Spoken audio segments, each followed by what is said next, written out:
I'm here with composer David Bremner, looking at his composition Gap Static, which was premiered by the RTE National Symphony Orchestra, conducted by Gavin Maloney on the 13th of January 2015, dedicated to his composition teacher, Grania Mulvey. So, David, this piece opens with this motif in the cellos and double basses, and this is a very repetitive kind of motif, but it never becomes predictable. So how did you achieve this effect, and what were you after here? The whole idea was to create something open-ended, an open-ended rhythm, sort of Feldman-esque approach to creating a texture that's where there's never any resolution, in terms of you never get a definitive answer. I just avoided any literal repetition. I'm quite into the concept of using my infallibility of memory as a variation device. So instead of trying to find something where an idea is gradually altered, I literally just do it by not being able to remember the original idea correctly. Almost like a ground bass that never repeats. I guess that's its structure. That's a very good way of describing it. Yeah. About the harmonies, what would you say about the harmonic language? I suppose to generalise, it's built from a mixture of consonant and dissonant intervals, so primarily fourths, perfect fourths or fifths, and semitones. One trick that Martin Bresnik does, and I've just been listening to his stuff over the last while, is he'd use a drone as a sort of axis of symmetry, sort of drone melody, as it were. I'm using that as an axis of inversion as well, so the intervallic inversion. Say if I had an E in one chord, then that would invert to a B flat in the next chord. And when you refer to the drone, you're talking about the top voice of the chord as a melody note. The obvious comparison there then is cantus firmus, a melody that's so slow it's a drone. Yeah, exactly, and it's very much like cantus firmus. And in fact, the melody itself is very like plain chant. So it's all one note melodies, but with just a mediation. Note, neighbour, note, whatever. Now, this piece is less fragmented than your usual work. There's a certain singular focus to the work. So why did you adopt this approach here, and what were you after?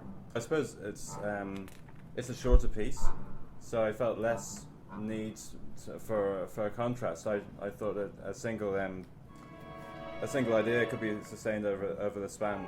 Also, the fact it's for orchestra, I find I like a good degree of linearity and consistency in my writing. So in a way, like, with writing for orchestra, you could feel like the kid at the candy store. You're gonna grab out. So I think that's why I was keeping things really under control and limiting the amount of material I was using.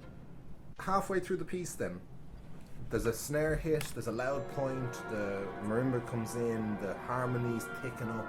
It's a timbral change, really. I was aiming for the timbres and the harmonies to sort of mix, kind of in a quasi-spectral way.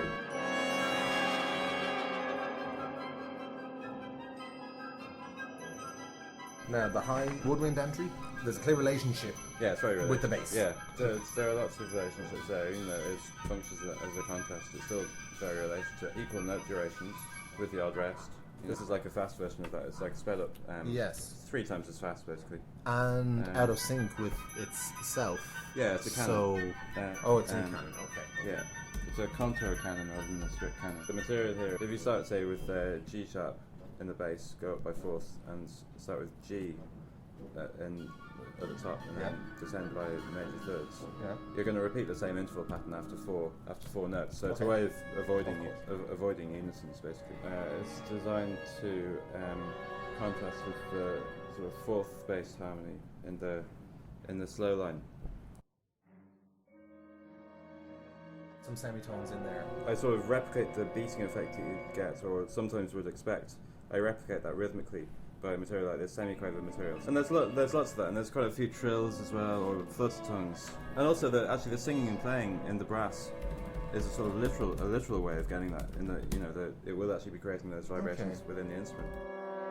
You said you like to undermine the bass. Yeah, anything happening in the bass, keep it very light. Staccatos, not have staccato bass lines, and lots of rest. Lots of rest. Light orchestration, lots of divisi in the cellos. Right. That's something I used to sort of break up the bass texture.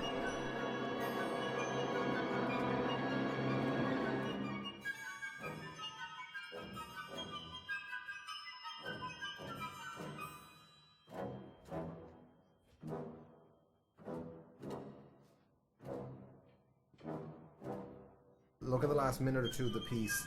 So let's look at the moment the chords return, and then the brass comes in, and the harmony just gets thicker, and what's happening? How are you ending it?